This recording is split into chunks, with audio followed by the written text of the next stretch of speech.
Hello everyone, मैं अंकित कुमार आज आप लोगों के सामने इकोनॉमी के रिसोर्सेज को डिस्कस करूंगा और ये सभी रिसोर्स प्री और मेंस एग्जाम की दृष्टि से होंगे। प्री में हम इकोनॉमी के नाम से जानते हैं और मेंस में इकोनॉमिक डेवलपमेंट के नाम से जानते हैं।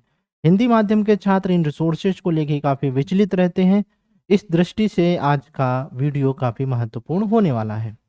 बिना देर किए हुए रिसोर्सेज पर आ जाते हैं और ये रिसोर्स काफ़ी लिमिटेड है, आपको ज़्यादा भटकने की ज़रूरत नहीं होगी। मैं ये वादा करता हूँ, डिस्क्रिप्शन में इन रिसोर्सेज के लिंक भी दिए हुए हैं, आप चाहें तो वो परचेज कर सकते हैं। सबसे पहला रिसोर्स हमारा एनसीईआरटी का होगा। जो क्लास 11th की एनसीईआरटी है, अगर आप उसको एक बार ध्यान से पढ़ लेते हैं तो आपको जो सेकेंड रिसोर्स है वो एक स्टैंडर्ड बुक की तरफ आना पड़ेगा। हिंदी माध्यम में कोई ऐसी बुक नहीं है जो टोटली यूपीएससी के पूरे सिलेबस को कवर करती हो। इसलिए मैं आप लोगों को अपने नोट्स की तरफ भी ध्यान देना चाहूँगा कि आप हमारे नोट्स को भी रेफ़र कर सकते हैं, जो मैंने अपने पिछले 5 सालों की जर्नी के दौरान बनाए प्री और मेंस की दृष्टि से।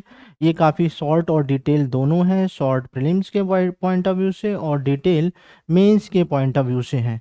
तो आपको ये बात समझ में आ गई होगी, हमें सबसे पहला जो रिसोर्स है वो देखना है 11th की एनसीईआरटी, जिससे हमारे बेसिक्स क्लियर हो जाते हैं, एक सामान्य दृष्टिकोण आपका डेवलप हो जाएगा। दूसरे नंबर पर आप रमेश सिंह या फिर संजीव वर्मा की बुक देख सकते हैं। ये काफ़ी थोड़ा-सा शॉर्ट में है, लेकिन मुख्य परीक्षा की दृष्टि से तो काफ़ी महत्वपूर्ण है। मैंने मेंस के समय इसी रिसोर्स को देखा था, फिर इसको भी देखा था, फिर बहुत सारे कोचिंग इंस्टीट्यूट के नोट्स बनाने के देखने के बाद अपना खुद का नोट्स बनाया और आज की डेट में मैं उसी को रेफ़र करता हूँ और स्टूडेंट्स को भी बताता हूँ।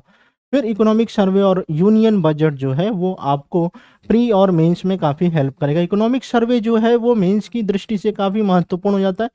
प्री में अगर कोई टर्मिनोलॉजी है तो वो पूछ लेता है, अदरवाइज टोटली ये मेंस में महत्वपूर्ण हो जाता है। और हर साल कोई ना कोई क्वेश्चन, एक क्वेश्चन मेंस में और बाकी के टॉपिक्स जो है ना प्री की दृष्टि से काफ़ी महत्वपूर्ण हो जाता है। मेरा आने वाला लेक्चर भी इसी के ऊपर है, वो रिकॉर्ड हो गया है, अब वो कभी भी पब्लिश हो सकता है।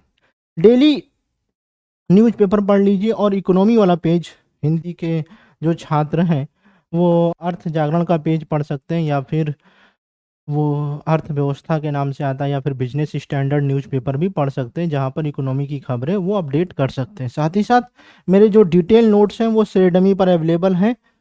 300 से 600 पेज में है, 2 फॉर्मेट है, एक 300 पेज का है और एक 600 पेज का है। आप दोनों ही देख लीजिए, आपको जो समझ में आए वो आप फॉलो कर सकते हैं। इसके अलावा आपको कोई और रिसोर्स फॉलो करने की ज़रूरत नहीं है। अगर आप इन लिमिटेड रिसोर्सेज को काफ़ी अच्छे से रिवाइज कर लेंगे तो आपकी एक अंडरस्टैंडिंग हो जाएगी। और साथ ही साथ अगर आप प्री में काफ़ी अच्छा स्कोर करना चाहते हैं तो स्टैटिक प्लस करंट का कॉम्बिनेशन बनाइए, एलिमिनेशन मेथड यूज करिए और आप इस सेक्शन में बेहतर मार्क्स ला पाएंगे। अगर आपको लगता है कि इकोनॉमी में और कोई चैलेंज है, या फिर आप चाहते हैं कि आने वाले लेक्चर्स में कुछ इकोनॉमी को ध्यान में रखकर लाऊं, तो आप मुझे कमेंट सेक्शन में बता सकते हैं। अगले वीडियो में हम लोग एनवायरनमेंट के रिसोर्सेज को डिस्कस करने वाले हैं। Thank you so much. जय हिंद।